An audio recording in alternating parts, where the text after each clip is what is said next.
Friends ಎಲ್ರಿಗೂ ನಮಸ್ಕಾರ. ನಾನು ಮೂಲಂಗಿ ಬೇಳೆ ಅಂತ ಹೇಳ್ಕೊಡ್ತೀನಿ.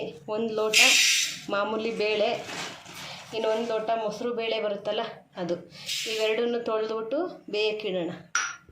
ಇಟ್ಟಿದ್ದೀನಿ ನಾನು. ಮೂಲಂಗಿ ತೊಳ್ಕೊಂಡು ಆಗ್ಲೇ ಆಮೇಲೆ ಕಟ್ ಮಾಡಿರೋದು ಮೂಲಂಗಿ. ಒಂದು ಈರುಳ್ಳಿ ಹಾಕ್ತಾಯಿದ್ದೀನಿ ನೋಡಿ.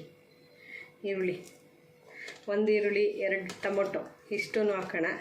ಇದು ಬೇಯ್ತಾ ಇರಲಿ, ಅಷ್ಟರಲ್ಲಿ ನಾವು ಮಿಕ್ಸಿಗೆ ಖಾರ ರುಬ್ಕೊಬರೋಣ. ಓಕೆ ನೋಡಿ, ಒಂದು 3 ಟೊಮೊಟೊ ತಗೊಂಡಿದ್ದೀನಿ. ಚಿಕ್ಕವಾಗಿರೋದ್ರಿಂದ 4 ತಗೊಂಡಿದ್ದೀನಿ. ದೊಡ್ಡವಾದರೆ ಸ್ವಲ್ಪ ನೋಡಿ ತಗೊಳ್ಳಿ. 2 ಈರುಳ್ಳಿ, ಒಂದು ಅರ್ಧ. ಸ್ವಲ್ಪನೇ ಕಾಯಿ ಹಾಕಬೇಕು, ಯಾಕೆಂದರೆ ಮೂಲಂಗಿ ಸಾರಿಗೆ ಯಾವತ್ತೂ ಕಾಯಿ ಜಾಸ್ತಿ ಹಾಕ್ಬೇಡಿ, ಚೆನ್ನಾಗಿರಲ್ಲ, ಕಾಯಿ ಪಜ್ಜಿ ಆದಂಗೆ ಆಗುತ್ತೆ. ಮತ್ತು ಖಾರ ಪುಡಿ, ಸಾಂಬಾರು ಪುಡಿ ನಿಮಗೆ ಎಷ್ಟು ಬೇಕೋ ಅಷ್ಟು, ಇಷ್ಟನ್ನೇ ರುಬ್ಕೊಬರೋದು.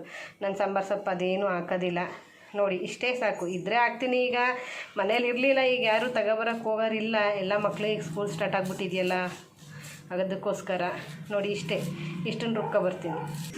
ಬೇಳೆ ಮೂಲಂಗಿ ಬೇಯಕ್ಕಿಟ್ಟಿದೆ. ಇವಾಗ ನಾನು ಅದು ರುಬ್ಬಿದ್ದೀನಲ್ಲ ಮಸಾಲೆ, ಅದನ್ನು ಹಾಕ್ಕೊಳ್ತಾ ಇದ್ದೀನಿ. ನೀರು ಎಷ್ಟು ಬೇಕಷ್ಟು ನೋಡಿ ಹಾಕ್ಕೊಳ್ಳಿ. ನೀರು ಹಾಕ್ಕೊಂಡ್ಬಿಟ್ಟು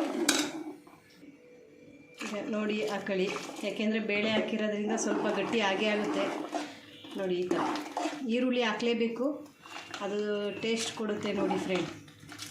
ಇದಾದ ತಕ್ಷಣ ನಾನು ಪಾಲಕ್ ಸೊಪ್ಪನ್ನ ತೊಳೆದು ಎಲ್ಲ ರೆಡಿ ಮಾಡಿ ಕ್ಲೀನ್ ಮಾಡಿ ಇಟ್ಟಿದ್ದೀನಿ. ಒಂದು ಕಟ್ಟು, ದೊಡ್ಡ ಕಟ್ಟು ಒಂದು ಕಟ್ಟು ಹಾಕ್ತಾಯಿದ್ದೀನಿ ನಾನು. ಪಾಲಕ್ ಸೊಪ್ಪು ತುಂಬ ಟೇಸ್ಟ್ ಕೊಡುತ್ತೆ ಇದು ನೋಡಿ.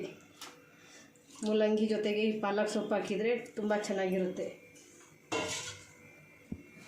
ನೋಡಿ. ಈಗ ರುಚಿಗೆ ತಕ್ಕಷ್ಟು ಉಪ್ಪು ಹಾಕೊಳ್ಳೋಣ ನೋಡಿ. ಉಪ್ಪು ಎಷ್ಟು ಬೇಕೋ ಅಷ್ಟು ಹಾಕ್ಕೊಳ್ಳೋಣ. ಸಾಕು, ಇಷ್ಟು ಉಪ್ಪು ಅಂದ್ಕೊಂಡಿದ್ದೀನಿ. ಮತ್ತು ಮೂಲಂಗಿ ಸಾರು ಯಾವತ್ತೂ ಖಾರ ಇರಬಾರ್ದು. ಖಾರ ಇದ್ದರೆ ತಿನ್ನೋಕ್ಕಾಗಲ್ಲ. ನಾನು ಒಗ್ಗರಣೆ ಹಾಕ್ಕೊಂಡಿದ್ದೀನಿ ನೋಡಿ ಫ್ರೆಂಡ್ಸ್. ಕರ್ಬೇವಿನ ಸೊಪ್ಪು, ಸಾಸಿವೆ, ಇಂಗು, 1-2 ಬೆಳ್ಳುಳ್ಳಿ, ಇಕ್ಲು ಹಿಂಗೆ ಹಾಕಿ ಚೆನ್ನಾಗಿರುತ್ತೆ ಅದು ಫ್ಲೇವರು. ಮತ್ತು ಗ್ಯಾಸ್ಟ್ರಿಕ್ಕೂ ಸಮೇತ ಬರೋಲ್ಲ ಇಂಗುನ ಜಾಸ್ತಿ ಯೂಸ್ ಮಾಡ್ತಾಯಿದ್ರೆ. ಆ್ಯಕ್ಚುಲಿ ಗ್ಯಾಸ್ಟ್ರಿಕ್ ಓವರ್ ಆದರೆ ಬಿಸಿ ಬೆಚ್ಚನ ನೀರಿಗೆ ಇಂಗುನ ಹಾಕ್ಕೊಂಡು ಕುಡಿದ್ರೆ ಇನ್ನೂ ಬೇಗ ಗ್ಯಾಸ್ಟ್ರಿಕ್ ಕಡಿಮೆ ಆಗುತ್ತೆ ನೋಡಿ. ಇದನ್ನು ಈಗ 2 ವಿಷಲ್ ಕೂಗಿಸ್ಕೊಬರೋಣ ನೋಡಿ ಫ್ರೆಂಡ್ಸ್. ಎಷ್ಟು ಚೆನ್ನಾಗಿರುತ್ತೆ ನೋಡಿರಂತೆ, ಮಾಡಿ ನೋಡಿ ಈ ಥರ ನೋಡಿ. ಇಷ್ಟು ಸಾಕು, ಇಷ್ಟು ತೆಳು, ಯಾಕೆಂದರೆ ಅದು ಇದಾಗುತ್ತೆ, ಗಟ್ಟಿ ಬಂದೇ ಬರುತ್ತೆ ನೋಡಿ. 3 ವಿಷಲ್ ಕೂಗಿಸ್ಕೊಬರೋಣ. ಮತ್ತು ಪಾಲಕ್ಕು ಹಾಕಿ ಮಾಡಿರೋ ಸಾಂಬಾರು ರೆಡಿಯಾಗಿದೆ. ಈಗ ಈ ಅನ್ನಕ್ಕೆ ಹಾಕ್ಕೊಳ್ತಾ ಇದ್ದೀನಿ. ಅನ್ನ ಸ್ವಲ್ಪನೇ ಸಾಕು, ಏಕೆಂದರೆ ತರಕಾರಿ ಅಪ್ಪರ ಹಾಕ್ಕೊಂಡು ತುಂಬ ಟೇಸ್ಟ್ ಇರುತ್ತೆ ಈ ಥರ ಹಾಕ್ಕೊಂಡು ಕಲಿಸ್ಕೊಂಡು ತಿಂದರೆ ನೋಡಿ ಫ್ರೆಂಡ್ಸ್. ಇದಕ್ಕೆ ಒಂದು ಅರ್ಧ ಸ್ಪೂನ್ ತುಪ್ಪ, ತುಂಬ ಚೆನ್ನಾಗಿರುತ್ತೆ ನೋಡಿ.